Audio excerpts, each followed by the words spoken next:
Hello, everybody, and thank you for joining us again for another episode of Rider Attached. We hope that you guys are getting some laughs out of this, getting some info, maybe learning a thing or two. Me and Sean definitely are learning a lot. Today, we're going to be speaking with Brandon Kaplan. Brandon is a talent buyer who lives in Austin, Texas, but works kind of all over the country. I believe he's from the Philly area originally.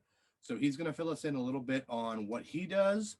We'll have some discussions about, maybe where we see things reopening in the future in this industry once the coronavirus is gone. We're going to have some laughs and just kind of talk about his career path and what his role kind of entails. So I think it should be an exciting conversation. I think we should all learn a lot. So I hope you'll stick around. I hope you enjoy.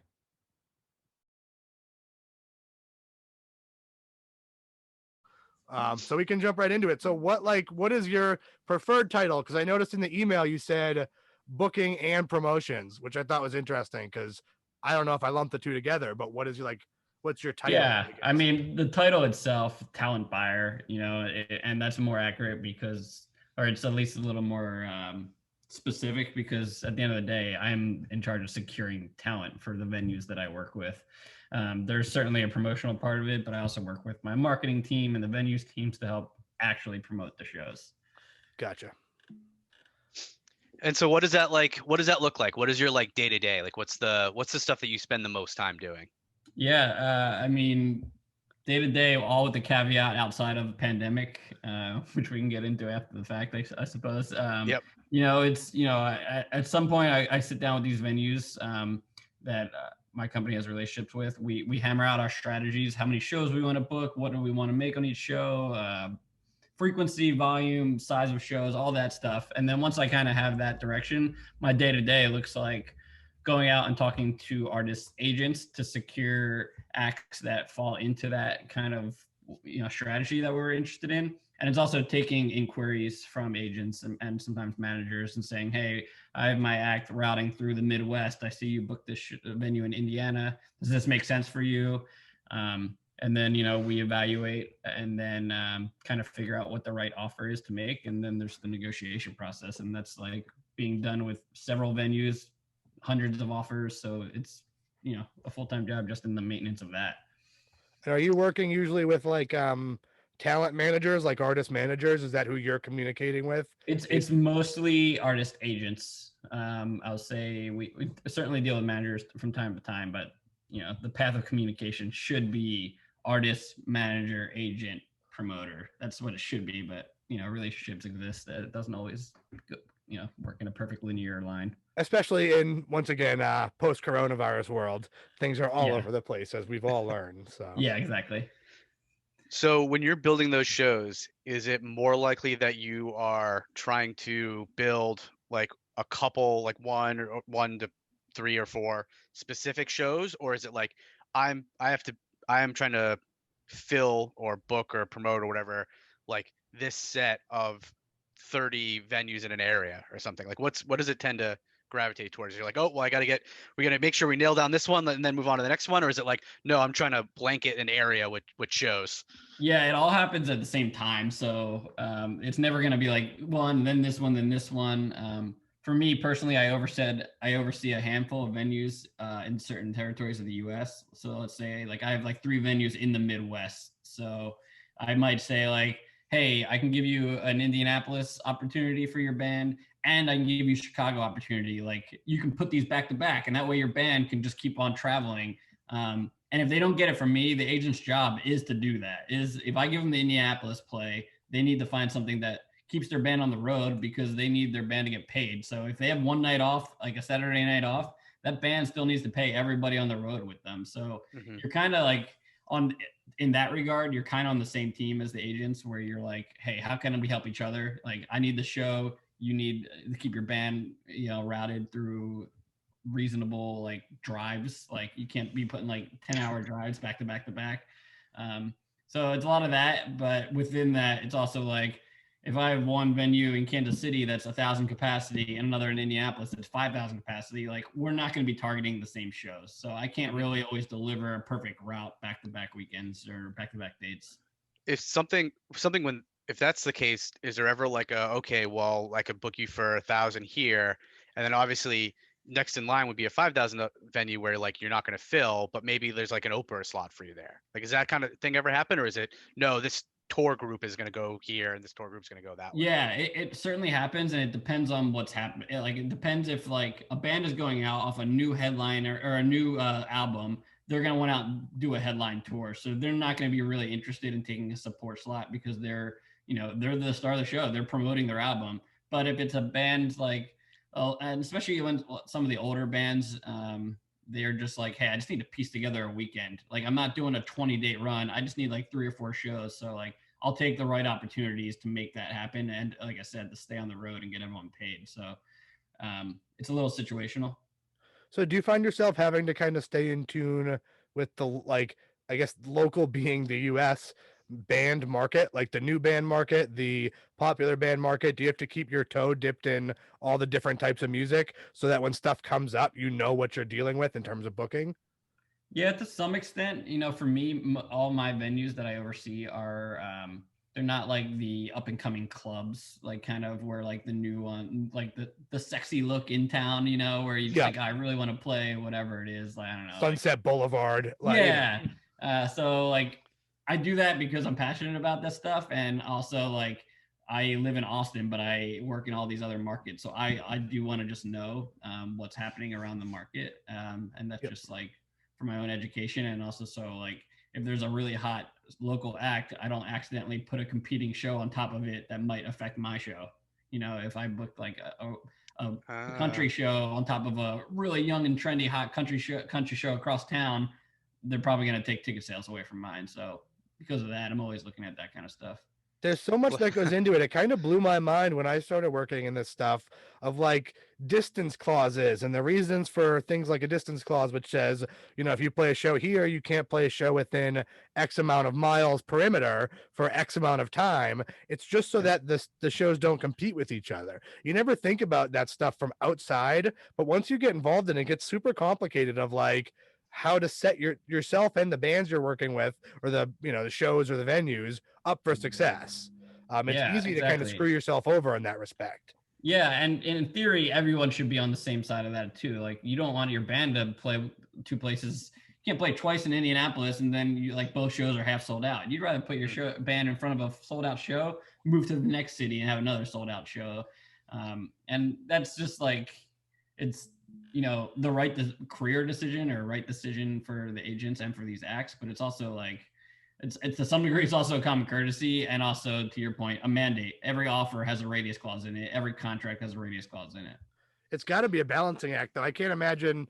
I mean, dealing with the couple shows I'll deal with in a summer, I don't have to write contracts, but even just understanding that, it's a lot to me. So dealing with it from a logistical standpoint, it's so kind of wild. I don't know. I picture it like a spreadsheet almost, that you have to picture stuff in certain places. It's interesting. Yeah, I mean, and before I worked on the promotion side, I worked at an agency, like artist facing, representing artists, kind of like who I'm talking to now to book their artists. I used to sell talent, now I buy talent. And every agency has a system. Like, our offer goes into their system. The radius clause is noted explicitly. They can quickly look up, hey, you took that guy's play in Indianapolis. That means you can't play with 150 miles. That includes these venues. You have to pass on the other offers because of that. Wow. So that's a good segue, I guess. How old were you, and kind of what was your first job in the music industry, so to speak? Like, how'd you know you were going to do this? So I started as a DJ in high school. Not a radio DJ. I started working for like a mobile entertainment company. Yeah, a lot of wiki. That was doing like weddings and bar mitzvahs, like that kind of thing. Like when you're like, it's like kind of like client based. They hire your company and then you go and do it. And then I kind of got my taste in live events from that. But I was still more interested in the audio production side. So I went to school, studied some, media studies, minored in music and business, and took a lot of production classes. And then after school, I moved out to LA to work at a studio that was a pretty legit studio, but it was an unpaid internship, which is not what you want right out of college. And it turns out, lucky for me, the internship was not great. Not in terms of the work, because you're definitely certainly expected to put in your time and do some grunt work, but like they were like scheduling me like 1 day a week, and I was out in this like in LA. I was like, I'm here to grow professionally, so I kind of networked and met somebody that worked at an agency who was nice enough to put in my resume at a couple of places, and that's kind of what got me into the booking side of it. And I haven't looked back, you know. It's funny. I think all of us kind of got into this in a really weird way. Like I started because I was a guitarist, and my cousin was a bartender at a rock club and was able to get me a job doing security. And the owner of that rock club, who was in the mob, got really angry one night and fired everybody besides me. And then I became the like de facto house manager and worked there for like 4 years, dealing with all different aspects of like a club and kind of seeing all different sides of riders, and dealing with talent and dealing with crowd control and dealing with the bar and all that different stuff. And then when I got out of college, some of my friends were starting up festivals, so it all kind of just happened back to back for me. But it was all because of a weird random job doing security when I was 18 and like in college. And Sean started in radio, but I think, Sean, you wanted to be a radio DJ, right? Yeah, I wanted to go into radio originally, mostly because who doesn't want to get paid to talk, right? It's something I do all the time anyways. I love when people listen to me talk. So I would love for people to also pay me to listen to me talk. But yeah, that's originally why I went in, knowing that like it's like trying to be a professional athlete. You know, it's like 1% of 1% of people who want to be, you know, a radio DJ end up being a radio DJ. So it's one of those things where once you start working there. So I wasn't an intern, but I got paid at the least amount that you could get paid to work. And you just want to be at the radio station, because even if you're not on air, like that's how you kind of get your foot in the door. That's how you get people to know you and to like you and hopefully give you opportunities. So you do like anything. So for me, it's funny you talk about music production and working in a studio, because when I jumped in, the two low barrier to entries, which I did both of, were street team, which is like, handing out flyers and working events and driving trucks and hauling gear around. But the other half of it was actually doing production work, was producing spots, is what they refer to, is what they call them, which in this case usually means an advertisement, but can also mean like it could be like a skit or something. It's something that's pre-recorded that a DJ will play during their show. And it was just, and I wasn't like acting in those. I was making them. I was literally like record, edit, cut, paste, like copy by the from way, my. Just to interrupt you really quickly, like on our side, our marketing team, we're sending spots to radio stations all the time. Come see this band at our venue, 30 seconds, plug, and then you clearly you were the guy doing some of the editing. You want to hear the worst part about that is, I don't know, this might have been station specific, you never know, but at least during when I was there at this specific station, the way that they ran the ads so that the DJs wouldn't have to like click as many things is they would bunch all the ads together. So if there was a block of advertisement, they would just hit like, okay, like this is the button for that, or you load it. They call them carts, which used to be physical things that you would load in, but then became digital things where you just like set up a program that runs through a bunch of carts. And so it'd be one cart would have the block of advertising. That way it was just all composed into one section. But you were sending 30-second ads just willy-nilly. So what I would have to do is take your 30-second ad and a 30-second ad for Home Depot and a 30-second ad for JoJo's Meat Shop and a 30-second ad for like a tire company, and I would have to put those all together and then make sure that we cut out all the excess info, because each one of those ads they send out is not just a 30-second ad. It's a 30-second ad plus something at the beginning that says, yeah, following here is a 30-second ad for such and such show happening on such and such date. Take one, and then beep, and then the ad. So you have to cut all that and put them all together. And the worst part was that we had a Windows operating system that managed the carts, and we edited everything on Apple because you use Pro Tools.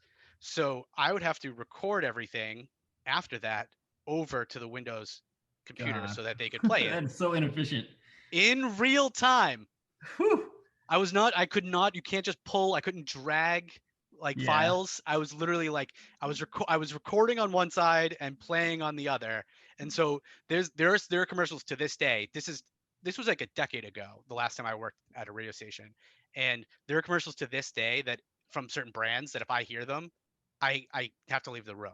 Like if it's in the car, I change the station immediately no matter what. If it's playing like in a room, like I leave. I can't listen it because there are certain commercials that I've heard thousands of times. That's some Thousands. PTSD right there. Oh, it's awful. The only Yeah. DJ stuff I ever did was like making mix CDs, Mike's mix jams for like girls I had a crush on in 5th grade. It's like check out like Mike's hot romantic beats. I want to see the track list, or I'm done here. Give the CDR to a girl. You can Yeah. put that in your mom's RAV4 and listen to that. So now we need the compilation of Mike's mix CDs and your DJ skills, Brandon. I want to see if we can go play a bar mitzvah in 2022.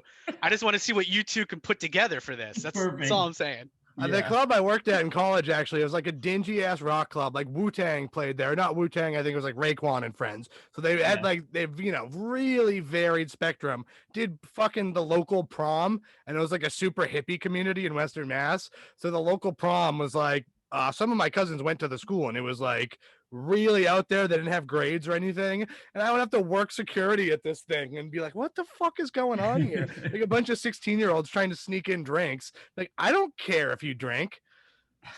I mean, that just kind of like, just to bring it back around, like, it's so weird how we all started somewhere. And I think it's like legit just like being at the right place and right time and just being around it, because I like almost feel like it's like experience in this business. Experience is way more important than like school and stuff like that. I think, at least, like I could have graduated from anywhere, but if I didn't get the right experience, it probably wouldn't have like opened the doors that we all got.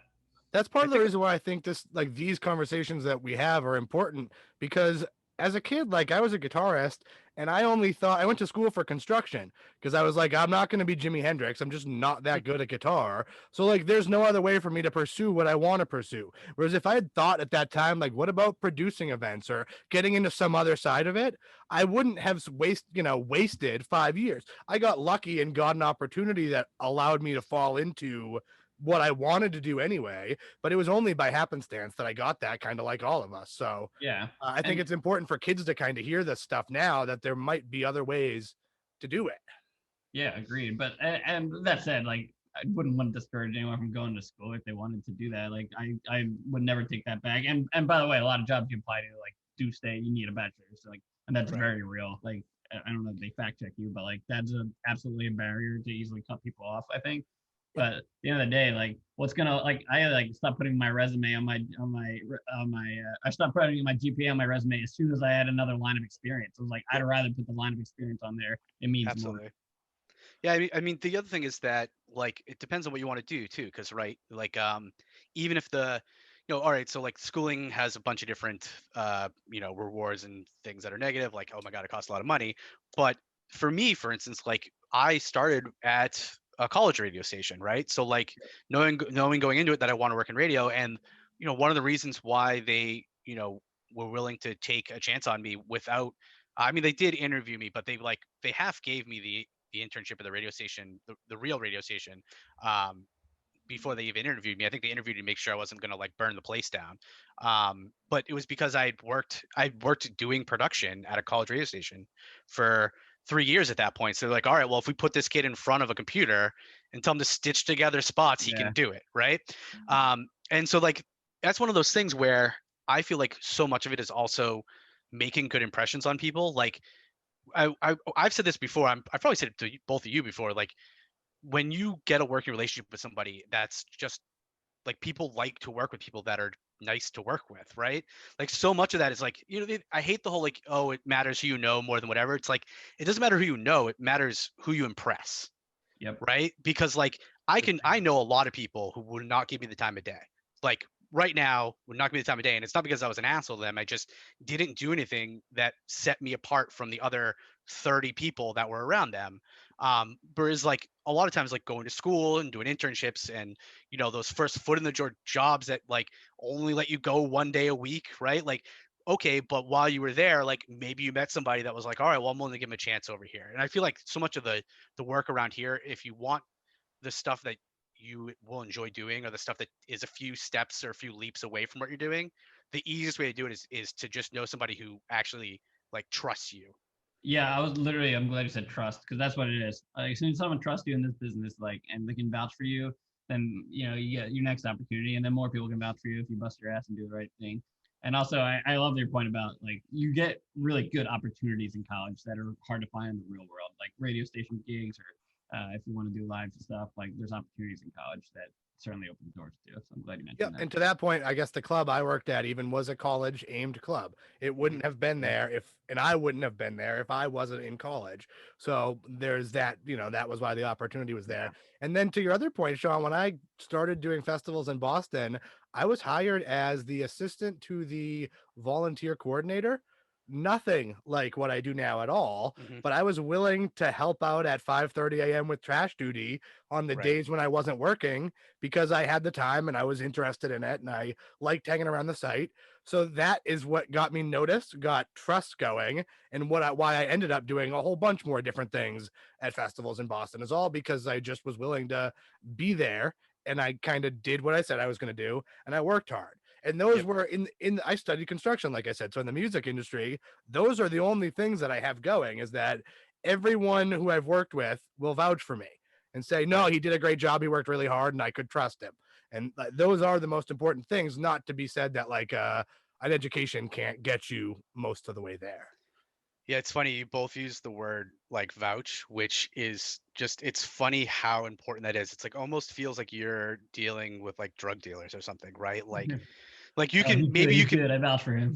right? Like, cause like maybe you can be outside, you can be at that first level where like someone's gonna be like, all right, well, here's like a dime bag or whatever. But like you're not buying anything serious unless somebody who trusts you can vouch for you, or who is trusted by somebody else can vouch for you. Like I've definitely, obviously before COVID, but the most recent gig that I got, which ended up being like a big thing that, it turned into, it started as one event, and it was literally somebody who worked a festival with at a festival I was working there. They were working with a producer at that festival, and they asked that producer like, hey, do you know somebody who's not like a complete hooligan that knows how to use a laptop? Like those were the two requirements, was like, Yeah. what is like, can do things and not just like disappear, and actually functionally use a laptop. And he was like, oh yeah, like I know this guy. And that turned into one event, which turned into, I worked at one event and didn't wasn't a hooligan and could use a laptop. So that, until COVID came, that was one of my steadiest gigs, was just working for that crew pretty consistently, like monthly. And it's the same deal. It's vouching, right? Like there was no, he didn't see my resume. That wasn't like, he didn't Yeah. check my schooling. Like it was literally like, if you trust him, he must be okay because you run festivals. Yeah, and that's why it's all just like put yourself out there, get the experience, and if you do good work, more work will come. And it kind of comes up on all sides. Like even last night when I was going to get the new mic setup I have for this podcast coming in, I reached out to a sound guy that I know that's like a very well respected sound guy who like normally, would just tell a random person to fuck off. But I've worked with him a bunch. So he's like, oh, he wants some advice. And I know that this is not something that he knows about. It is something that I know about. And down the road when we work together again, it's just kind of one of those like scratch your back, like, why wouldn't I help him out? He's helped me out a bunch of times and it'll go back and forth in the future. Or like even asking Brandon to be on this podcast. Like Right. we worked together, and if it had gone really, really poorly, you probably would have been like, I don't know if I'm that interested in being on your podcast. Exactly. He, Yeah. you were probably still a little like, ah. Yeah. Yeah. You guys. Yeah. Yeah. You're 100% right. If that went like weird, or if you guys were sketch or unreliable, like I'd be like, cool, that was fun. Bye. Yep. That's a good point though Ooh, for our next thing. I was gonna ask. So we did Lone Star live stream together, which was a digital music festival in Austin with local Austin bands and radio station there, and sponsored by the. I mean, we're in Boston, so I always call it the MBTA of Austin, but it's Cap Metro, the train there. How different for you was that than like your job? Like, how far outside of your normal ballpark was that type of work? also, Well, Cat Metro, let us know if you want to sponsor a podcast. double finger guns. Um, So some of it was like spot on what I did. I actually was talking to agents that I was already talking to secure the talent. Like my the weight I pulled on that was securing talent. I think, and you guys obviously run production side more. Um, so like talking to agents and negotiating prices and all that stuff. That's like right in my wheelhouse. That's what I do. And the new stuff for me was securing sponsorships and having those conversations. And obviously, fortunately, that you guys had the experience and helped like drive a lot of that.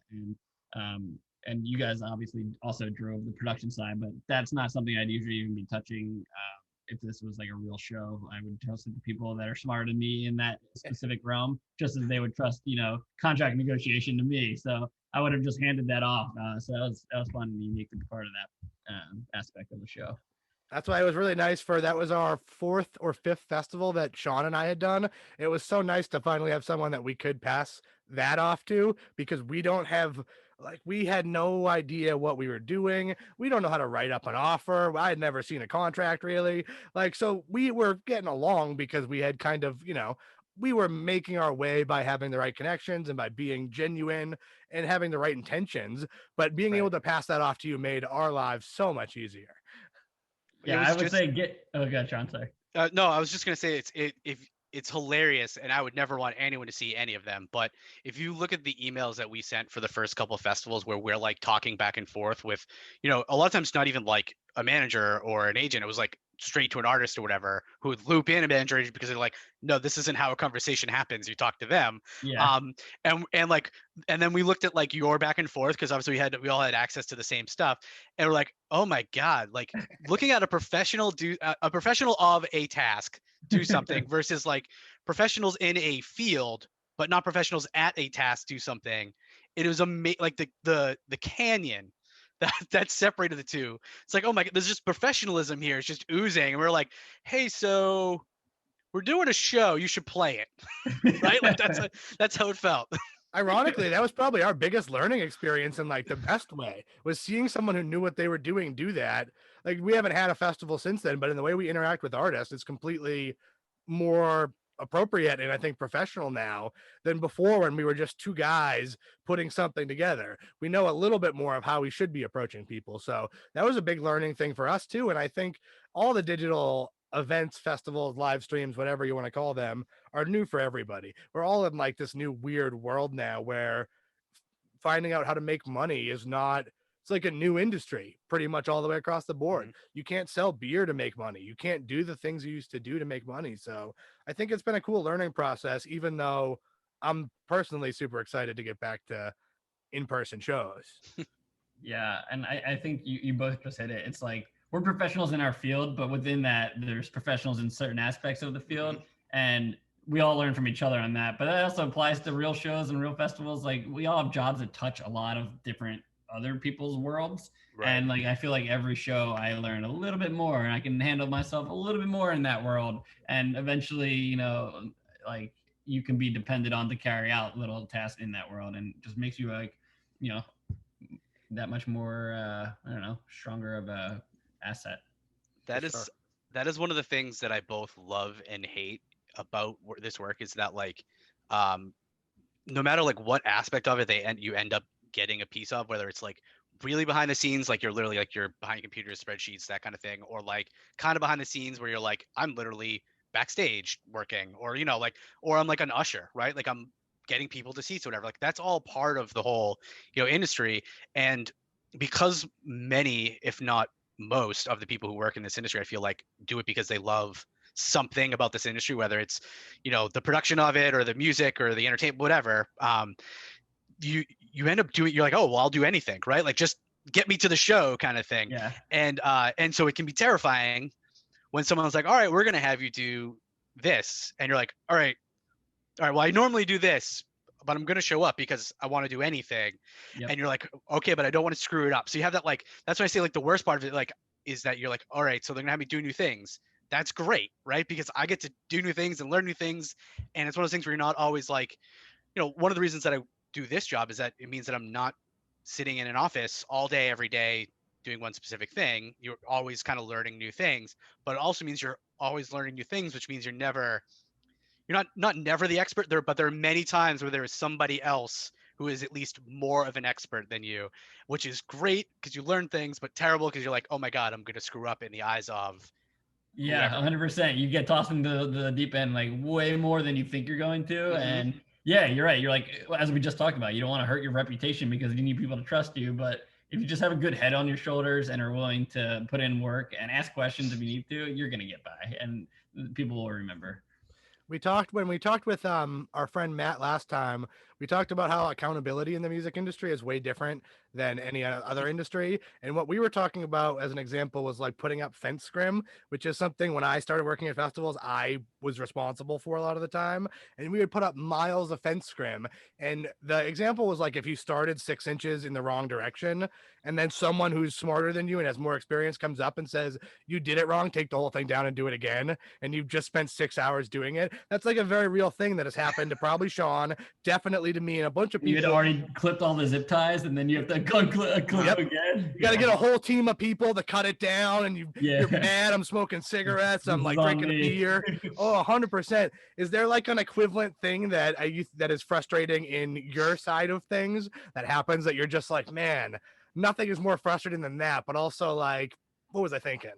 Yeah, I mean, for sure. I mean, there's absolutely like, I guess in my world specifically, like there's like good buys and bad buys. Like agents' job is to sell their acts, and God bless them, they're doing what they're doing. They're trying to make the world go around for the artist team, but like. They're saying my act is worth this. They're saying I need X, Y, Z, and I do I do my analysis, do my research. I ask my other buyers, and at the end of the day, one always gets through, I feel like, and I just like spent way too much money. The show underperformed, or I gave in when I easily could have pushed back because I talked to a colleague who was like, "You did what?" And I'm like, "Oh, well, as soon as you said that, I knew I gave too much." So like, I think I was talking about like sometimes you're kind of on the same team as the agents, but you're really also you're negotiating against each other. So like, you're almost always like got to be on your guard. Like they're out to get do what's right for their acts, and if you're the sucker that doesn't do your due diligence, then you're gonna get kind of bit in the butt. And then everyone in this industry can relate to just like that feeling of fuck. Like, man. And it's like usually just like one email or one offhand comment, like you paid what? And I'm like, oh shit, I paid Like, what? oh, damn it. no. Yeah, but you get better with time, just as you do. You won't make that scrim mistake again. I won't make that mistake. We're just gonna start calling them scrim mistakes, no matter what it is, whatever it is. Is that the name of the podcast? That's what I was just gonna say. Scrim mistakes scrim could be mistake? the name of the podcast. I just worked some Super Bowl stuff and spent a decent amount of time doing some scrim. It's one of my least favorite. I think it's only because like when we first started doing events at City Hall Plaza in Boston, it's a big building, but we had to do a whole circle around it. And I mean, it was miles. I don't remember exactly what it was, but I want to say it was 3 miles of fencing, and we had to scrim the whole thing. And like when we first started doing it, I did it with one person or something, like, and I spent 4 days doing it, and I did it for 10 hours a day. And now I won't do it no matter what. I'm like, no, I'm sorry, I don't care who has to do it besides me, but it's not the hardest job, but it requires labor. And it was just it was frustrating because it was one of those things where like when you step back and look at it, sometimes you're like, man, that really looks like shit, and I really never just perfect 5 hours doing that. It's never perfect. Going on an angle sometimes, and then I can't pull it up anymore. The only time I've ever seen scrim perfect, and scrim, for anybody who's listening or watching, first, thank you for listening and or watching, but scrim is this usually black, but sometimes it's other colors, semi see-through material that we attach to fences to make it so that they are less see-through. That is the main reason why scrim is done. But yeah, no, I've seen scrim done well, but it costs like $1,000 an hour to do it. Like the people who do scrim, there you go. The people who do scrim and only do scrim as a company, they do it perfectly. It's beautiful. It makes all of us feel like total trash and that we should just give up completely.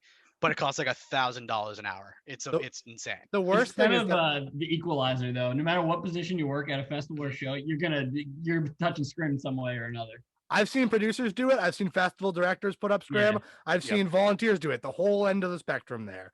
But Yep. it's just now it's one of those things where you become what you hate. And now I'll walk by a construction site that those guys did a fucking shitty job putting up that scrim. I hate that I think that way, but it's just after so long now, it's in my head. Yeah, I mean, I feel like and like a couple festivals, like these site op guys, and it sounds like you were there for a while. Like, God bless them, like doing this hard work, putting a scrim up around the whole festival site, and then like these like 15-year-olds going to see their favorite rapper just tear it down in a second, and I'm just like, no, this is terrible. For so What many I've had reasons. happen is at the end they come up to you and they go, "Oh, did you cut the emergency exits?" And you go, "No one told me I had to cut any emergency exits." And they go, "Oh, every fourth fence panel, you just got to cut it." And you're like, "I just spent 4 days putting that up. Like, okay, I'll go cut it all up with a knife. That's super fun. Thanks." So now that we have this official term, the scrim mistake, to mean any mistake that you have made terribly wrong in this industry, have you ever do you ever have to intentionally make a scrim mistake? Like, is there ever like a pill that you have to swallow as part of negotiating, like to get bands into certain places or what have you? Yeah, 100%. Sometimes they're calculated, like to your point, it's purposeful. Like, I'm going to pay you a little more here because I want to start this relationship. I want you to remember our venue. I want you to remember me. I want you to start that relationship. And I'm buying on behalf of venues, so I'm middle buying. It's not my money. So at the end of the day, like it's all with the venues approvals and those teams. But also like on to that same like kind of school of thinking. Like since it's not my money, I advise and I negotiate on their behalf. But sometimes like if they don't want to, they don't make the right calls all the time, and sometimes that means I have to make a call to the agent and I have to deliver like some crappy news that I don't necessarily agree with, and I'm just like, listen, it is what it is, let's just move past this. But they don't want to do XYZ, or they're holding the line here, and Right. it's totally their right to do that. It just sometimes I think it's as we always do, whatever that phrase is, like cut your thumb off to save your hand, or whatever that is. Like you win the battle, but it's like at what cost kind of thing. Right. So it's kind of trying to keep in mind the big picture. Like, all right, if I won this, I saved that $500 on this one show, but now is that agent ever going to want to call me again because I gave him a hard time on this? Right. Maybe. Yeah. I've experienced firsthand when people do that really poorly, though. I worked at a club once. I'm going to say the name of the band because I don't have any relationship with them and I don't care. No one else has to say the name of the band. And he hates having relationships with bands. Yeah, I do. But so it was the All American Rejects, and the person who was working at the club I was working at, like the person who was doing the booking, had agreed to a load-in crew of like a normal amount. I want to say like 7 people, but that didn't get through to me, who was like had to do it. So they showed up with 2 grand pianos, and there was 3 of us to do a load-in with 2 flights of stairs. And they were like, "Oh, this was all negotiated." And I was like, "Let me see that email." And that was when I remember for the first time being like, they negotiated for there to be like 8 people here.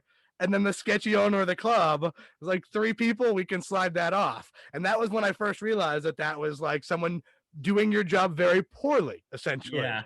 Or Little like, did you know that was Brandon's first event that he that booked. was it. Oh my God. He used to be the All American Rejects touring booking guy. Yeah.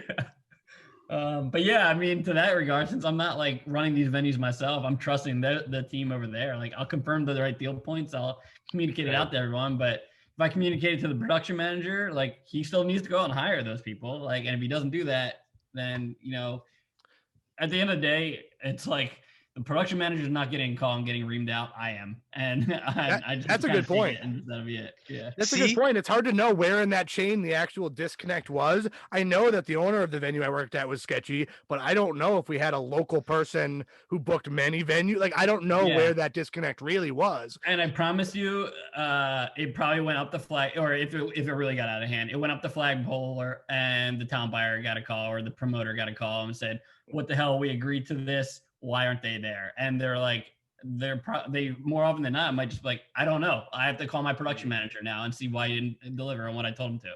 Yep.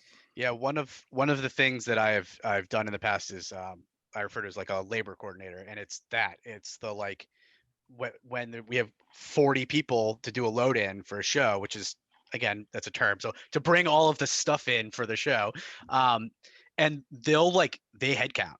Like a tour manager will head count on you. Yeah. And you're like, and they're like, I see 38, it's supposed to be 40. And you're like, all right, I know there's 2 guys who are literally in a car accident. I could show you the car. It's right there. I swear they will be here in 10 minutes or whatever. And they're like, all right, man. I'm like, you guys aren't even doing anything right now. But it's one of those things where it's a contract, right? Like, Yeah. so there's And like, they expect them at 8 a.m. There'll be 40 hands here to do whatever. And it doesn't matter that 20 of those hands are going to be sitting around for the next hour. And those last 2 guys are going to be here in 10 minutes. It doesn't matter. Like 40 hands at 8 a.m. this is a good example of how your world will touch my world, because so let's say we agreed on 40 before the show, 20 or 38 show up, whatever. And let's say like I then say, oh, there were 40 there, and this deal means we're going to pay you X amount of dollars after we cover our expenses. That tour manager is going to say, oh no, you're not charging me for those 2 extra tour managers. That's Yep. money out of my pocket if you charge me for those. They were not there.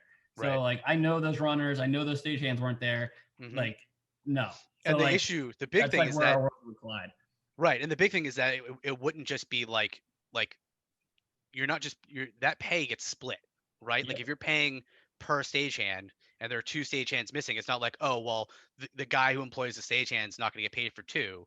No, Mhm. like there's, the contract is with the venue and the whoever does the staffing, and maybe like the booker or the promoter or whatever. So it would be like there's going to be 4 or 5 people who are very upset that 2 people weren't there. Yeah, exactly. So Mm-hmm. a very common deal structure in my world is we'll give you guaranteed money. We'll give you the greater of these 2 options: guaranteed money, I don't know, whatever, 100 grand, or 85% of the net of the ticket revenue after expenses and fees are deducted. Mhm. So like, and we put our best estimates for expenses based on past shows, what our production managers tell us, what people, that live in those worlds tell us.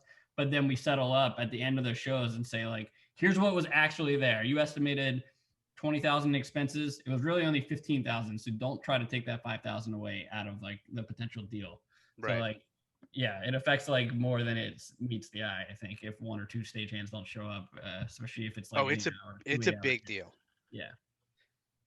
That's crazy. And What's funny is I wouldn't have ever known in that situation I was in if they hadn't brought grand pianos, which simply can't be carried up the stairs by 3 people. Like Yeah. I never would have heard about it. I just would have spent twice as long as I should have doing the job, and it would have really sucked. But and they, someone would have got a call and someone would have got yelled at, but it Right. would have been way above my head. But Yeah, and it wasn't your job. Somebody else like dropped that ball. You were doing what you were hired to do. I just showed up. I was like 18, but they were Yeah. like, you need to get this up those stairs. And I was like, no, I don't. Like, I'm making $9 an hour. You can say whatever you want. I do not need to do that. And I will be honest, I did it and I stuck in there like for that show. And I was very miserable. I think the All American Rejects were terrified by like the guy standing in the corner looking all pissed off all night. And that was the last time I ever worked with that venue. It was a bad enough experience that I didn't trust the way they were doing things on the back end. It's like I showed up for my fucking job and Yeah. you had things so fucked up that I won't ever work with you again. And even I remember the guy even being like, that's fair. Like he was like, I can't even be mad at you. I fucked this up type of thing. Yeah, somebody messed up. And like it also like imagine magnifying that, and this isn't my world. Imagine magnifying that to an arena act, and your 2 stagehands are actually like 20 stagehands. And Right. like imagine if you had to load in a whole stadium show. So like the expenses are real, and the impact of the missing work, or or on the flip side, like too many workers there is, it's noticeable on a huge scale.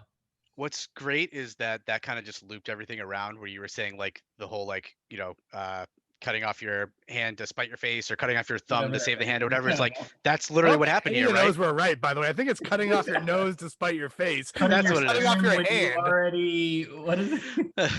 But anyways, that is what happened there, right? Is that like somebody tried to save a couple bucks by not having 2 extra hands making minimum wage there, and instead they lost a long time, like dedicated like a house employee. manager essentially. Yeah. Yeah. Whereas like my example is the opposite. My example was like those 2 people didn't matter, except that they matter because of contracts. They mattered Right? financially or whatever. Like the work is still going to get done even if those don't show up. The show is going to go on. Those 2 people showed up 20 minutes later. It didn't actually matter. The good news is the reason why I have a job is because, say what you want about me. Like when I need to be, I can be pretty personable. So like if I'm talking to somebody, even if it's the first time they've met me, like it's a tour manager, so I'm not someone I work with normally because they tour, around the country or whatever. I'm pretty apologetic because I am sorry that those two people aren't there because it's my job to have those two people there. And that shows through. It's the same thing as like, vouching and being trustworthy and personable and that kind of thing, where like they could have docked us and yelled at us for those two hands being half an hour late, but Yep. maybe they won't because by the end of the show, they're like, you know what? You guys did a great job. It's 2 a.m. and we're out the door ready to roll on to the next city. And we just left a city last night where we weren't out the door till 4 a.m. So like, Yeah. who gives a shit? Those two hands were here. You guys were awesome. Thank you for like working together. You know what I And mean? Like, that's another example of how your world would trickle up to mine, because then they'll trickle up and say you were working at one of my venues. Like, we probably don't talk. I talk to my Right. production manager or whoever staffs maybe, but Yep. they might be like, "Hey, I had a good experience at your venue." Like, yeah, that was a speed bump in the road, but your team was professionals and stuff like that. So like building your venue team, and not that I have anything to do with building a specific venues team, but like they can make or break, an artist experience, and therefore can make or break a relationship all the way up to me. It's funny because even though you're not like building a venue team, it almost does feel like you're working like a logic puzzle or doing like logistics and staffing. When you're talking about like building the shows and like fitting everybody into a thing, it's almost like you're trying to do some kind of Rubik's cube or something. And it's almost like, all right, well, I'm not staffing the venue, but like I'm staffing all of these venues with bands that are going to play, right? They're getting paid. We're paying them. It's a contract. Like, Yeah, like it's the kind of things I funny. do, just as the things you would do a ripple up to me, things I do ripple, whatever, tenfold Yep. across multiple venues. Are there different things of your job? Like, I feel like I know what you're going to say, but are there different aspects to your job that you like a lot more than others, or certain things that you find easier than others or more prone to you? I mean, one of the things I quickly learned at this job is that like you don't get to book the bands you like. I mean, you do this sometimes, but you're booking you don't you're booking stuff that you might not personally care about. And you kind of remedy that with the good side of the job is like at the end of the day, it almost doesn't matter. You're bringing people together, and you're like a catalyst for like this joyful experience. So like the good outweighs like the indifference or the bad in that scenario. Um and the hardest part about like the pandemic for me is like it's been a year since any of my shows played, and as you guys know, obviously, so like I'm not getting much of that reward right now, just a lot of like the scheduling and that stuff. And another challenge of the job is because they're not my venue specifically, it's not my money, and it's difficult. Sometimes I have to deal with clients, like I said, that might not make decisions that I would have made, and I have to deal with some personalities over there. Just like anyone has in their job, though, you're dealing with personalities, and being client facing can come with its own challenges. Yeah, do these shows do they like feel like your baby? Like is it like do you feel like you're building up like these like, okay, like this is my baby in Austin and this is my baby in Idaho, and you know what I mean? And then like when like a venue like comes in, not comes in because you're building it for them, but they're Yeah. like, no, we don't want to do that at all. Like kill that show. Like does it give you that little like heart pang? Like does it feel like that? It certainly did in the beginning when I'm like, this is a home run. This will crush for you guys. And like I said, it's their right. And a lot of times they do have legitimate reasons for maybe passing on an opportunity. And that's like something that I need to accept. But certainly, yeah. It'd be like, and sometimes I have to get my own bias out of the way. Like, oh, I love this artist. You guys should totally do this. And like the analytics maybe don't prove that. And the good thing about being client based is like, there's some push and pull. I say this, they say, yeah, what about this? I say no. It kind of makes you defend your position.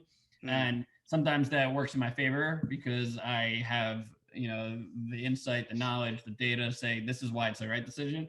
And then sometimes it works in their favor to say like, yeah, but have you thought about this, this, and this? And I'm like, touche. Okay, understood. We both pushed and pulled. And because of that, we had to think more analytically, and we came up with a better solution. We came up with the right solution for us. I do feel like that's one of the biggest misconceptions for everyone in the music industry, though, is like, so you get to work with all the bands you love? And my response is like, the bands I love like aren't even playing anymore. Not that I don't love the bands I work with, but the music I actively listen to like isn't at all what's relevant or even what I would consider what's good right now. So like that's a weird bridge that I think people can't wrap their mind around, is like, so you work sometimes with bands who like you're not a fan of? I'm like, well, what do you consider a fan? I don't work with any bands I don't really think are talented, but there's bands that like I don't listen to when I'm alone in my car. Like Yeah, I work exactly. with plenty of Right. those types of bands, and people think that's really weird. I'm like, it's a job in that sense. It's a job. In many respects, it doesn't feel like a normal job, but in that respect, it's like, yeah, I'm happy to work with anyone who's good at their job. If they're a talented musician, I'm happy to work with them. But people can't seem to, people from who aren't in the industry can't seem to wrap their head around that. I mean, if it's not your jam, like it's somebody's. Like this is a touring act; they have enough Right. to go, and you got to respect that. And no one's gonna like every genre or every band, so that's totally fine. I'm just happy to be part of the experience that brought you to the venue, brought you to a festival that made you have a good time in unison with all these other people having a good time. And that's really what it is. Everyone says, like, even what's your favorite band that you've seen or whatever. And I say, I don't really get to watch them usually. I'm busy working. But Yeah. my favorite thing is seeing everybody else watch it. Like Yeah. that really is my favorite thing. Obviously, when there's a band I like, I can enjoy it to a certain degree. But for the most part, I just like seeing the event happen properly. That's kind of what I get out of it. It's way different than when I go to a show. When I go to a show, I'm there to see a band. But when I'm working at a show, it's a fully different mindset. Yep. And we were talking with Matt too about how he has gotten to the point where he can disconnect that. Like when I go to a concert, sometimes I'm a little bit on edge because I'll see things wrong from like a physical standpoint or whatever. And I'll be like, oh, that fence should be done with this or whatever. And I feel weird. And he was like, I've recently gotten to a point where I can turn that off. Do you ever go to like or see festival lineups, for instance, and go like, man, they really dropped the ball with this or could have done this better or missed an opportunity, that type of thing? Yeah, I think I'm probably at the point where your friend Matt is. I think that maybe originally and maybe stuff in the back of my mind, but not enough that I'm ever gonna let it affect me. And I like also can't pretend like I understand like everything all the decisions, even in my own company, even in my own like the festivals that I help out with. And like I think I mentioned, like festivals are not my day to day, but like I don't know everything that went into the decision behind like a certain lineup or like how a stage is laid out. So like I reserve judgment to people that are in that world and you know are more knowledgeable than me and just kind of respect what each one looks like. And yeah, it's hard at the end of the day. It's hard not to be like, oh yeah, my festival does this better, so whatever. But like at the end of the day, you don't know that your solution is right. Whose show sold out, bitches? But you don't know. You like can like this what my solution at this festival does that even make sense for you? Like, is that cost efficient or is that Right. you know? So like, Is it bringing in the right fan base? Like exactly. So because of that, like I am like maybe comes with the knowledge of the industry that it's okay to understand like it's not going to always look the same and that's okay. Well, that I was would have a for him. It was an enjoyment thing. He was like, I couldn't enjoy it for the longest time until I like I had to just mentally say like, it's not my thing. Yeah. Like I'm just here to float and enjoy it. I'm not here to pick it apart. You enjoy it as a fan, and it's hard to do sometimes. We're Yeah, it is. Yeah. Get a little jaded too, I'm sure. I would have a hard time doing your job, I think, because like for me, like I'm not a musician. I've never been a musician. I did a little bit of singing when I was real young because like it was before my voice changed and I could actually like carry a tune. Not well, just like in a chorus I could carry a tune. But like I've never been able to like I've never been very musical. So for me, like I'm almost when there's a musician or an artist or an actor or band or whatever that I like, I get like really, really passionate about them because to me it's like magic, right? It's like watching a magician do something. You know, like yeah. right. So for me, I'm like, oh my God, like how did you make me feel things by like hitting strings, right? Like how did that happen? So people would be like, look, we can't do band A on this tour because it's not going to work at this venue at this price, whatever. I'm like, we need to get them. They're amazing. You know what I mean? I'm objective and spreadsheet all day. Like that's one of the things I can do. I do logistics and I do spreadsheets and I can be analytical, but like not in the music world, not when it comes to like that kind of stuff. I would be fired. Like, I don't know if I would last a week. I'm not sure. I think you're right. It's just like that's the challenge, is getting emotion out of it and trusting the data and the spreadsheets and the numbers. Like if this show I'm projecting even at sellout, I'm gonna lose $10,000. How am I gonna rationalize that to anybody, even though it's my favorite band? And I think the numbers in your face help, but yeah, there's some separation of emotion and like, I don't know, logic, I guess. So I would do have you to book like all jazz tours or something, just like something that I don't personally listen to. Yeah, So so like you something that I'm objectively be outside of it? trust the Yeah. numbers. essentially. Do you have like bad shows? Everyone we've spoken with so far, from like production to bands, you can have a bad show. Like I personally, we can have a bad show if the weather is really bad or if the crowd doesn't cooperate the way you expect them to or whatever.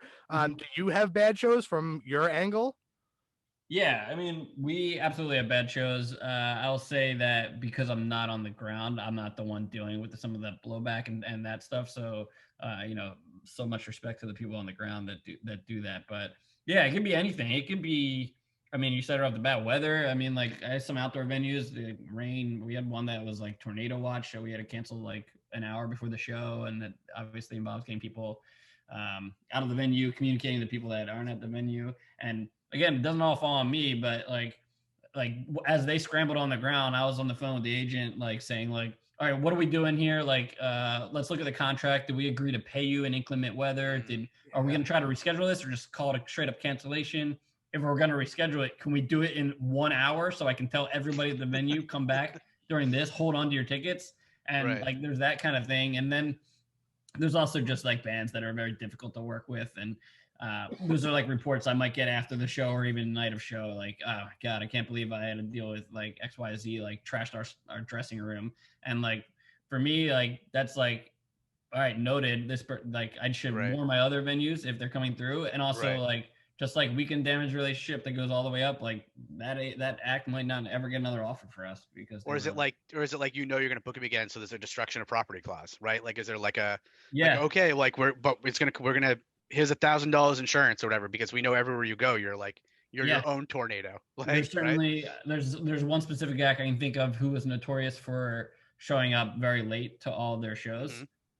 Like not just like 5-10 minutes, like 30 to an hour, and leaving everyone in the venue. So now like clauses go in there that say for every 10 minutes you're late, we're taking $5,000 off your guarantee. And I don't even think that like necessarily stopped this person from showing up late. But wild. now I'm getting money back for it, and it's signed. And you know what? It's like so important to us that if it's a deal breaker for you, totally understood, makes sense. Move on, take another show, take another venue.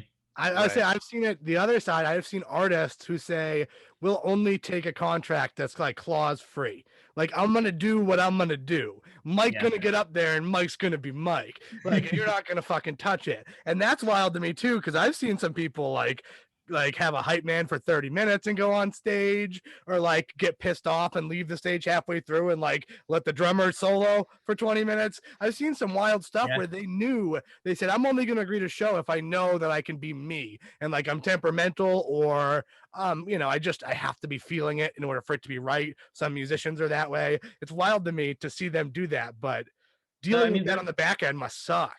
I mean, well, generally, we don't want to impede an artist's creativity, their show, any of that. We don't want to put clauses that do that. Like, lateness is a whole different thing, obviously. But, like, so yeah, to your point, like, an artist that walks out, like, we need to agree to broad parameters. Like, at least some of my venues, they say, like, listen, we're looking for like a 75 to 90-minute set.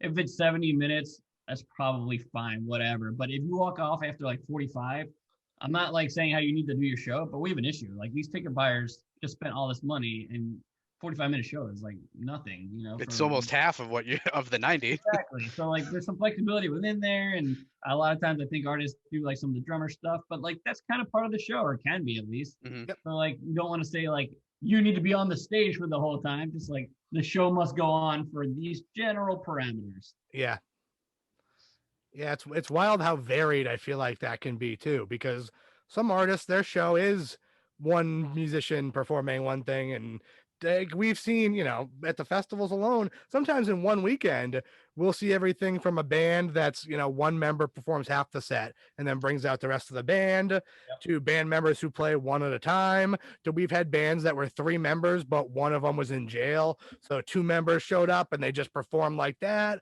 Like it's across the board. And I'm sure that on your side of things, whoever like the people that we work with are, they have to make all negotiations for these specific cases. But it's just weird to me because I don't ever usually have to think about that type of stuff with what I do.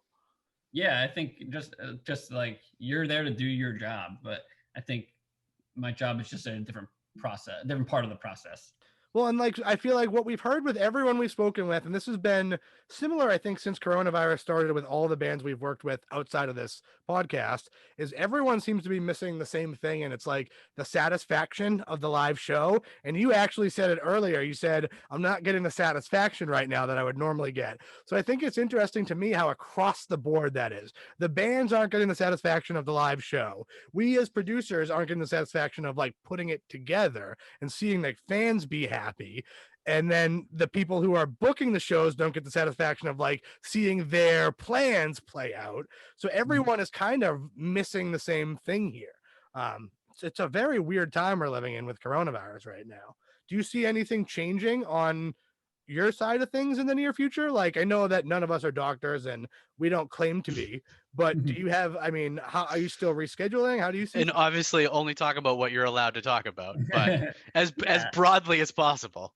I mean, the reality is that like my best guesses have already been wrong, like in the past. But like I think generally by now, with all the vaccine news, like I think let's see, I still have shows on the books for like mid to late summer. I think what it's probably going to look like is maybe a guess again, but probably looks like maybe outdoor shows late summer, early fall, Mm. and then like indoor shows to some degree in the winter, maybe, and then maybe full capacity and regular in 22. But I don't know. It's like every time I've guessed, like another thing happens. I'm like, well, cool. Nope, nothing happened. Like I must have like when this started in March, I rescheduled shows for my March shows, the spring shows. Like, 3 months, let's do July, and then it was like, okay, maybe like December, like or like fall of 2020, and then I was like, all right, maybe Q1 2021 or Q2 2021, and now it's like Q3 Q4. Still don't even feel positive about that. So like a lot of my world has just been reschedule, postpone, cancel, postpone, reschedule. Yep, I agree. Yeah, and it's our first festival that we did in Boston was, I mean, it was a one-off. The first Boston Stream Party in thought was just, oh, we're gonna do this one quick thing until we can get back to doing live shows next month or in 2 months or summer. whatever, Yeah. whatever it was. And then look at it, we're coming up on a year. We're almost like a month away from, I think, a year or 2 months away from a year of us doing this. So it's wild.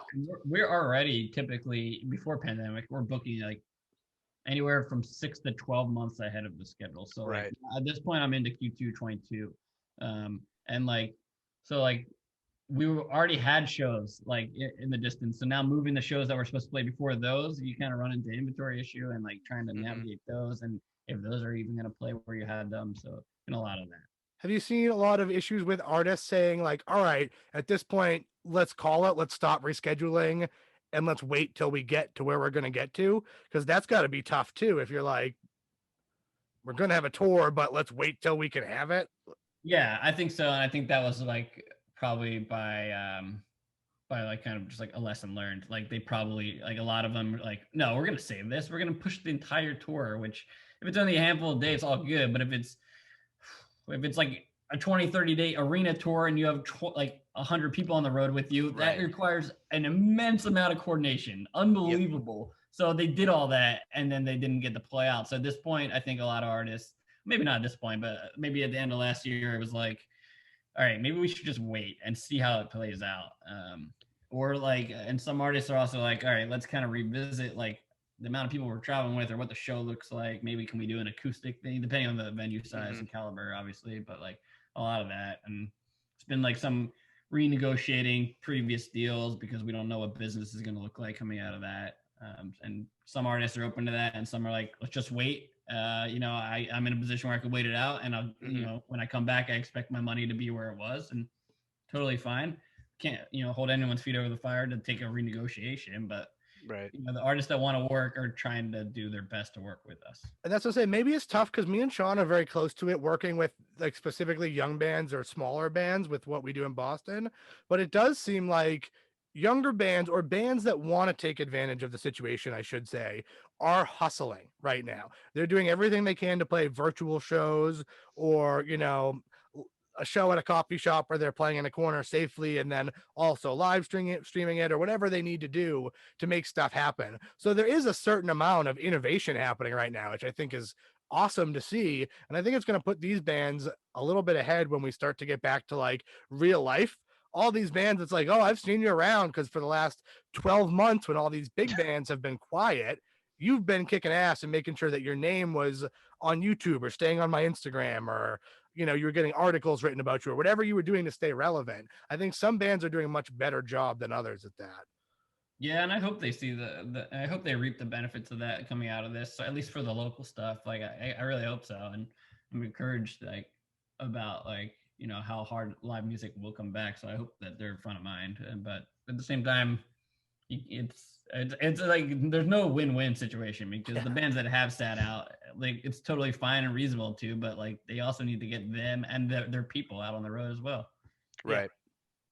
Yeah, that's what's Yeah, tough was there for like us is all of our a lot of our coworkers are still dealing with the effects of this. I mean, we're going on, like I said, another summer of cancellations. A lot of our coworkers are going on a second year of unemployment.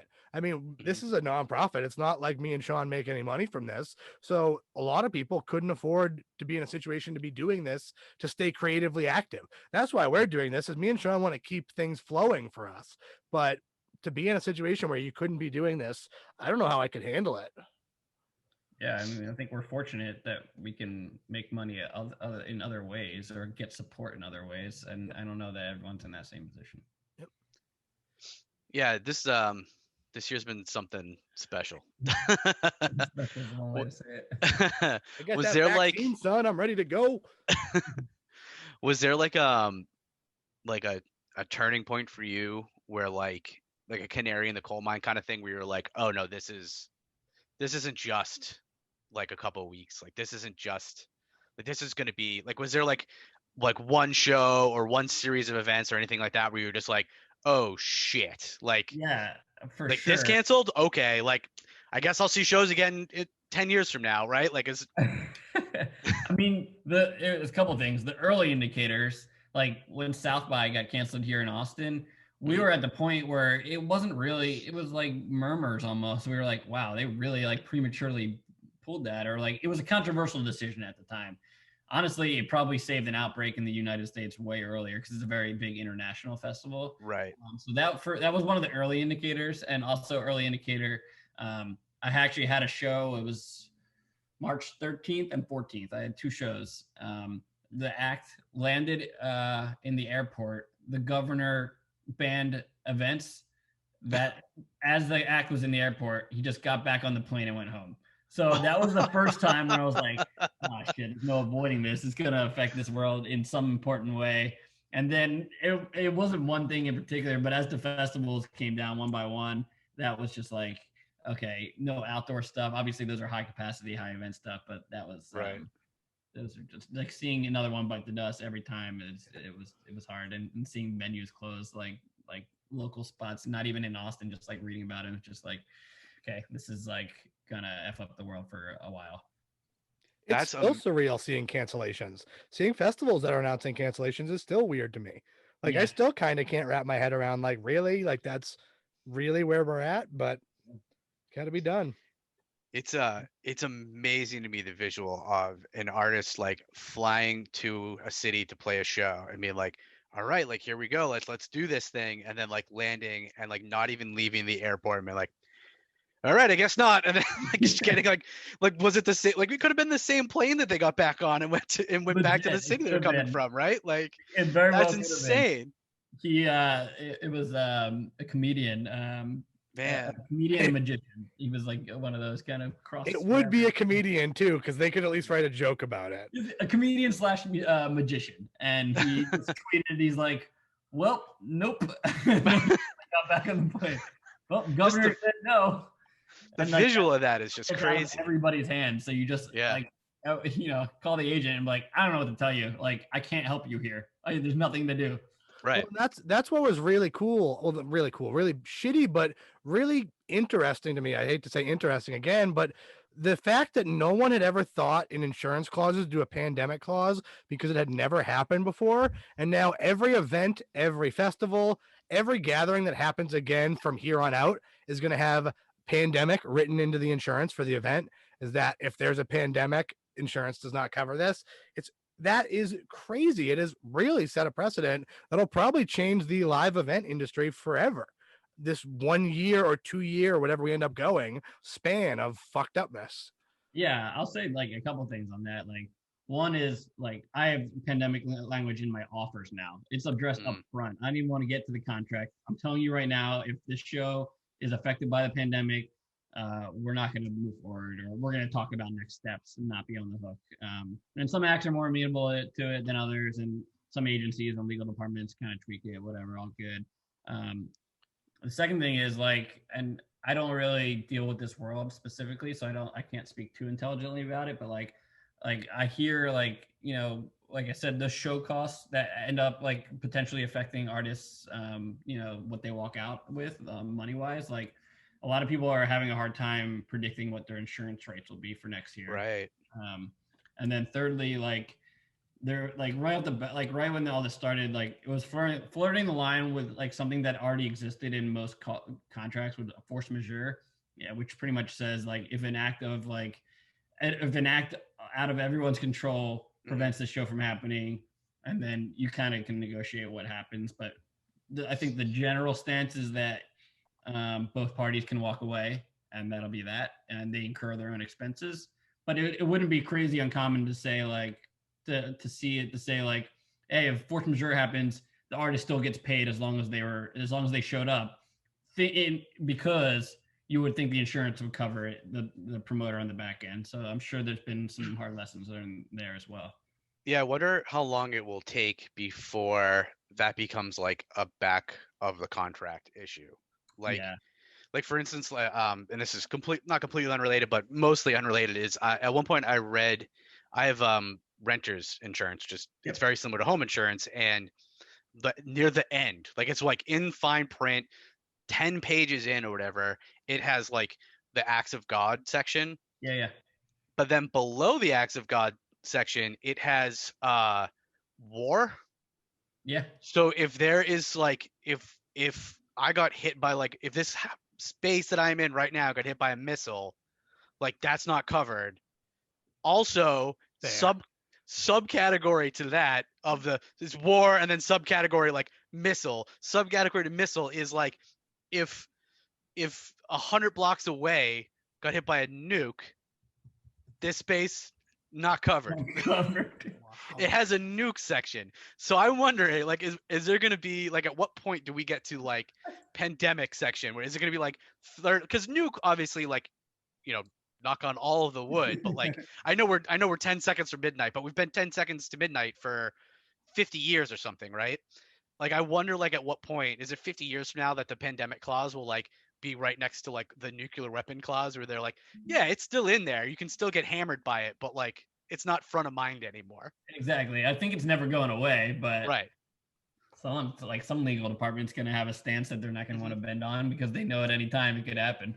Right. That's the thing. Lesson learned. It's possible, right?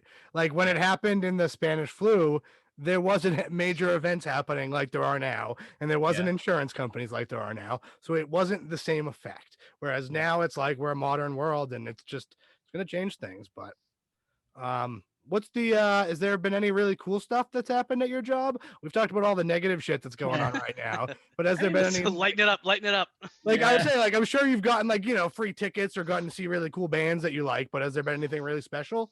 I mean, like, the silver linings is like it kind of brought everyone together. That survived this, that like didn't lose their jobs, but like I think I said, like agents and promoters are typically like up against each other, but like now it's like, how can we address this and help the bands and help your venues? Let's like kumbaya, let's get this together, everybody. And there was even I don't know if it's still around, there were like committees of like agencies and promoters like Live Nation and WME and like all those like coming together and sitting at the table and talking to each other. And I think by now it's probably simmered down a little bit to get back into that world, but I don't think we forget that. Like it can be good. Like and there's some kind of camaraderie that's like, we all went through this together. So like, I think it kind of strengthened relationships in that way, which helps everybody in the long run. It's a little hard to see in the short run, but I think that was like a little bit of a silver lining. But yeah, I mean, not yeah, not a lot of free tickets, not a lot of shows to go to. And this might surprise you, the shows that are on sale, not many promoters are trying to give away tickets because they need every one of them sold to get. That's a good point. I wouldn't have thought of that.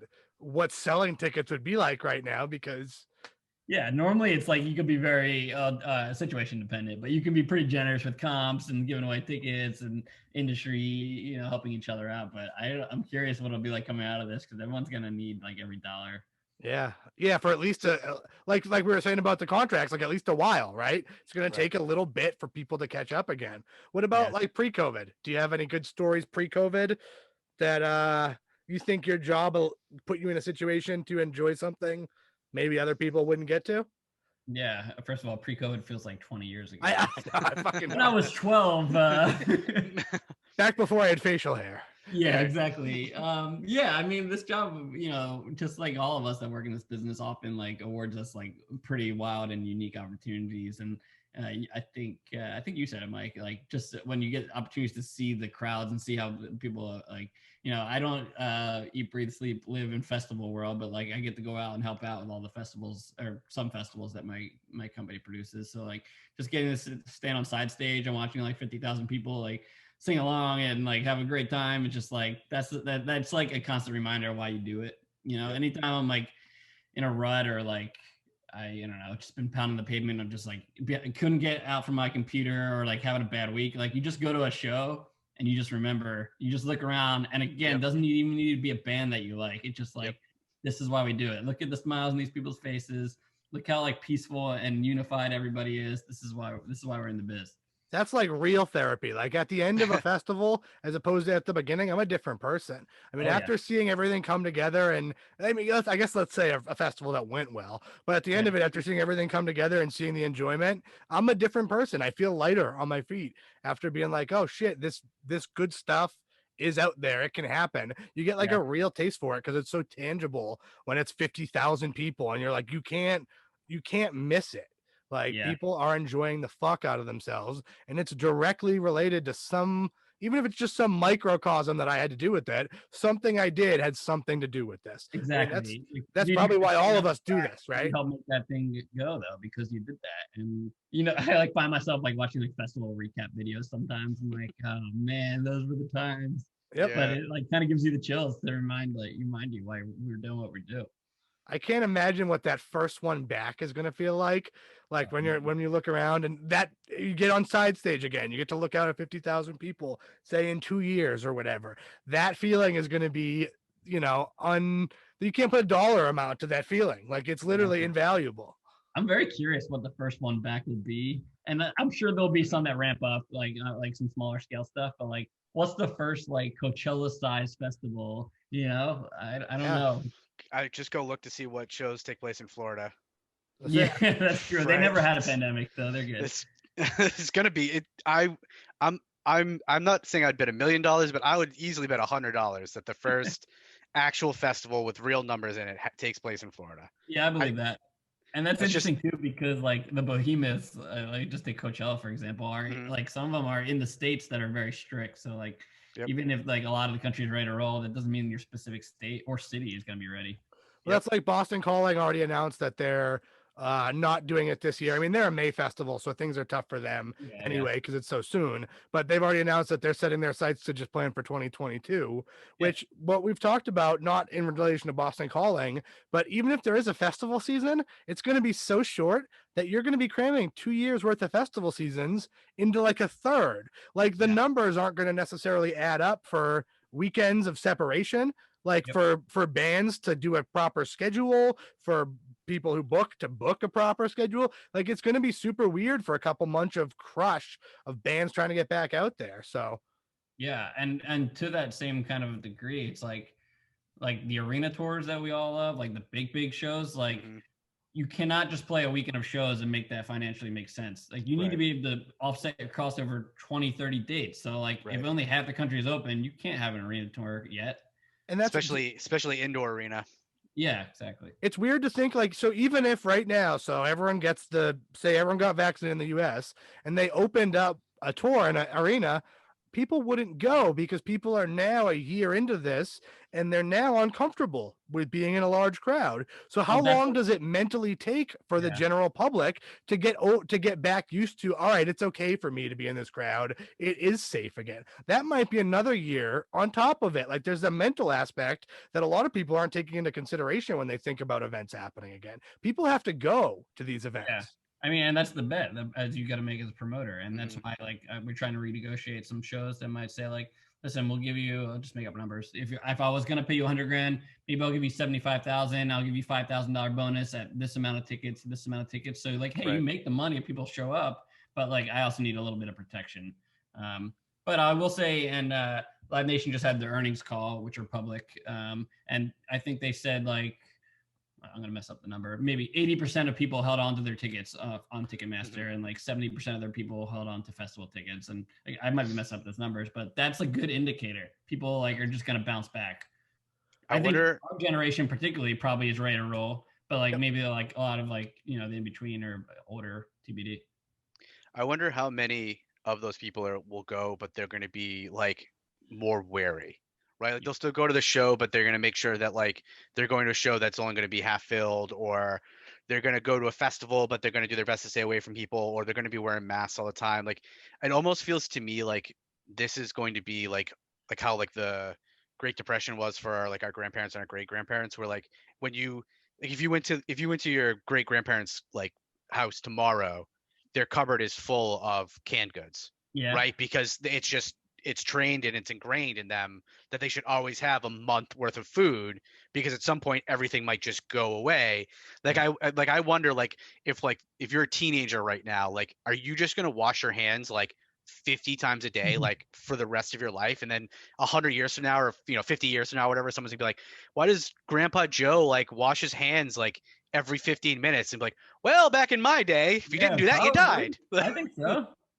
I talked to So I my mom about that recently. She didn't realize. So when I grew up, my parents kept, a whole ration of food in the basement, canned goods, Mhm. whatever. And I said, that's like a wartime thing from back in the day, right?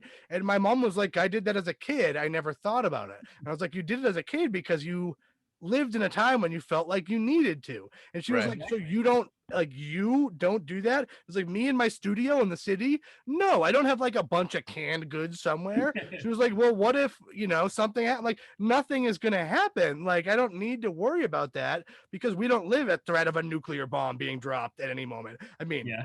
relatively, but Gonna knock on this wood over here yeah, again, threat, just threat because. level mid, not. But yeah, it's just weird how stuff happens, and what kids are going to be fucked up down the road that are young now when they look back on this. Like we are all fairly close to the same age. We had 9/11 when we were young, and I think that probably changed all of our childhood and we all remember it. But this is going to be that big event for the kind of this generation's kids. So fucking Yeah. crazy. Maybe that should be the podcast name. Fucking crazy. Fucking crazy. Fucking crazy. That probably already exists, honestly, now. Yeah. I'm sure it does. I think that's Joe Rogan's spinoff. Fucking crazy. Yeah. We ask every band at the end. We'll ask you at some point what we ask them to ask a question for the next person without telling them who the next person is. So the last person we interviewed was We Demand Parachutes. And their question for you, not knowing who you would be, was if you had to go without your favorite food for a whole year, or without access to laundry in your house for a whole year. So you're forced to go to a dry cleaner for a whole year, or you can't have your favorite food for a year. Which one do you choose? I mean, I definitely lived in LA and had at least basement laundry for at least a year. So I can kind of relate to that. It wasn't quite laundromat status. And I'll take the laundry in my house. I'll find a new favorite food. I like burgers. I'm gonna go eat burritos for a year. I don't want to like deal with the inconvenience of not having laundry. See, that's funny. I said the exact opposite. I don't have laundry. I was like, I already go to the laundry. Oh, okay. So but you're used to it and just whatever. Yeah, wouldn't You even go to change laundromat, it. or you have it in the house somewhere or in the apartment somewhere. I think actually my building has it in the basement, but I think it's like not for me. Like you don't I don't get to use it. Like I think the owner uses it or whatever. I go to the laundromat. I go to my mom's house. Who am I kidding? But yeah, I think where these guys were coming from was like, they're like if you're a band and you tour or whatever, like there are times where you don't have access to laundry for long Ah. stretches, right? Like if your favorite food is pizza, you can find pizza in every city in the country, right? If you're Yeah. touring, but you might not get access to a good home laundry for Mm. months at a time. I think that's kind of where they're coming from. So they had a real reason to ask that, then, I not think. just like, oh man, because that's better than a question that I would ask about one. Even more so, the lead singer Kevin was he was a Green Beret, so he spent a lot of time overseas in the armed True. forces. So he Mm. probably especially appreciates a good Yeah, a good washing machine. He's probably like, yeah, I'm about that. A So, good non-sandy it's a pair of big part of his socks. life. yeah. Yep. I think one of the other things we wanted to make sure to ask you was like if you could give a tip for someone who was trying to do what you do. Like if I wanted to switch careers right now and do what you do, what would you tell me to do? What would be your number one? Like there's a whole lot of things you can fuck up, just don't fuck up this thing. Maybe a different train of thought of saying don't fuck up this, but it's just kind of circling way back to the beginning of this conversation. It's just like get your foot in the door, even if it's not in the position that you want, because as soon as people start vouching for you, and as soon as the experience is on your resume and you can talk about it, the more likely you'll be touching the right people to get you to where you want to be, and also just not being afraid to just reach out to people and ask even if you were at a festival, what do you do? Tell me more about it, and just learning and stuff like that. I think that's kind of honestly how I ended up in this career somehow, just kind of talking to people and networking that way. So I think that's probably generic, but sound. It's good advice across the board. A lot of the bands we work with get in touch with us. People always ask us, how do you find the bands? And the truth is we do a lot of reaching out and a lot of actively listening and finding bands. But when bands reach out to us, we'll listen to them. And if they're good, it doesn't matter that they contacted us as opposed to us contacting them. We'd rather give them the opportunity as someone who's out there hustling as opposed to someone who's waiting for opportunities to come to them. So we work with a lot of bands that reached out to us that we had never heard of. And they said, trust us. We know who you are. We're good. Give us a listen. And then we've given them listening, give them a shot. So I think that goes kind of across the board for any aspect of the arts. I feel like we're an industry where your name kind of has to get out there a little bit. You need to just put it out into the world that you're looking to do something or go a direction. Like if I tell enough people that I want to be a talent buyer, someone's gonna remember that, and or an opportunity is gonna come up and be like, oh, I know someone that's interested in that. So people need to understand and know what you want to do, but you need to be surrounded by at least similar minded or industry people. I think is probably. Yeah, when we were talking to Matt, kind of with a similar question, and we kind of came to the conclusion that how often advancement in that area just comes from being there. Yeah. Oh crap, we need someone help me. I need to haul this huge thing. I can't do it by myself. Let me scan nearby. Hey Steve, why don't you come help me haul this thing? Right, and then time kind of thing. And then next year, Steve is like, look, you know what? Steve's going to be with me all festival this year because last year when I needed Steve was right there. Exactly. So put yourself in those positions, though, even if it's not the job you want to be doing, it's in proximity or in the same network. Kind of being a yes person, saying yes to the, and then that for me, I guess that's everything. I've been there. I've been willing. Can you go grab that trash can? Yes, I can. That's gotten me jobs. You know what I mean? Without a doubt. So. I agree with that. That's good advice. Yeah. Cool. Do you have any, I don't know what you have going on. Do you have any social media or any stuff you want us to plug or anything like that?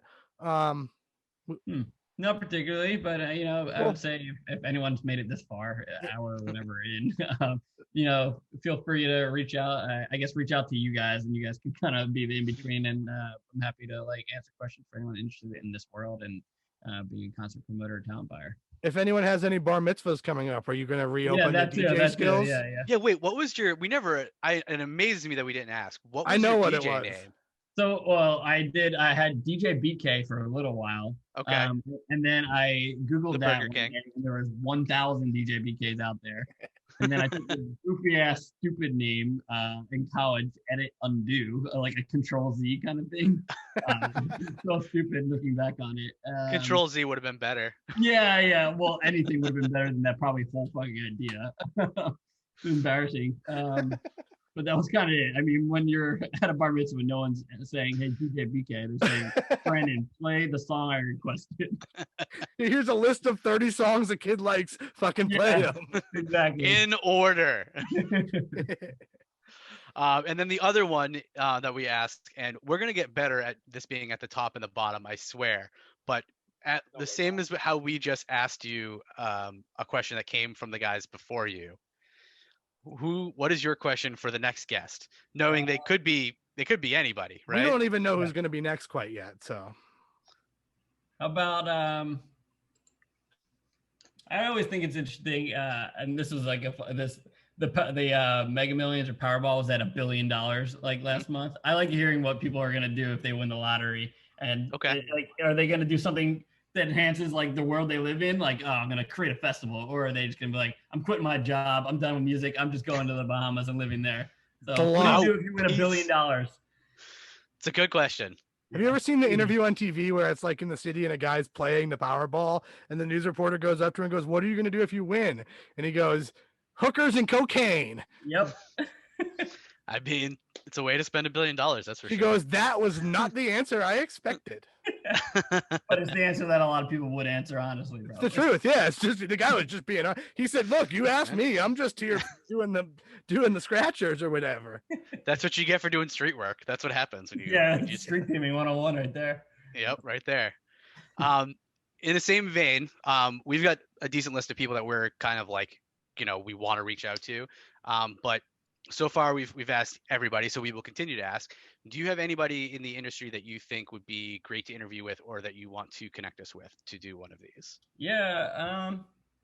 And that answer doesn't have to be now. We asked now in case you want to like plug them or something. Yeah, but like, no, I don't you have can just easily plug. send us a text later. Yeah, I don't have anyone to plug, but I'm sure there's people that are just interested that are in periphery worlds that might want to just, I don't know. Honestly, it's kind of like just nice to talk it out. Well, and that's part of our thing is we want to get kind of someone from every side of things because we think it'll be cool later if someone, that's young or whatever looks at our podcasts, they can get a different side of the industry at every one. And we think that's an interesting thing that besides the podcast we looked up earlier this episode, I didn't think it was really that out the there. girl that has a top 10 hit in Laos and Vietnam. Yeah. I didn't think it was really that out there to get all this knowledge. So I thought it was cool to put it all together. So anyone who's in the industry, but like that we might not even think of, like, I'm really excited to talk to the girls who do the design stuff because I don't know anything about that, like nothing, not even the beginning, but I know they're really good at what they do. So it'll be kind of cool to hear their opinion and their aspects on things. Yeah. So. And then I have one last question. So we are 2 for 2 so far with great I passed out stories. One was involving Grubhub and another actually involved passing out while streaming on Twitch. So is there any chance that you have a great falling asleep story that we could make it a threefer as far as our podcasts go, where every single one has a story about the person having to pass out? Are we talking about pass out because of booze, or are we talking about? I think in both of those cases it was. So Kevin passed out because of booze and Domino's or Grubhub. It was Seth, yeah, and couldn't get in touch with them. Who was it? Was it Seth? It was Seth. It was Seth, yeah. And then who was it? Matt passed out while streaming on Twitch, and so he got a bunch of followers because they were just trying to make sure he wasn't dead. So wait, how many followers are we talking here? So you get a ping, like if you set up your notifications the right way, you get a ping when you get a follower. It will say like so and so followed you, like, and then cheers or whatever. Yeah. So he thinks that people were following him and that more people tuned in to watch him, to try to wake him up and to make sure that he was like breathing. Like they weren't sure if they were watching someone like dead live on a Twitch stream. But he said he had more people watching than when he was actually like playing games earlier. That's funny because I actually remember reading an article, and this sounds like a different scenario about. Wait, is his last name Ronaldo? No, but that would be amazing.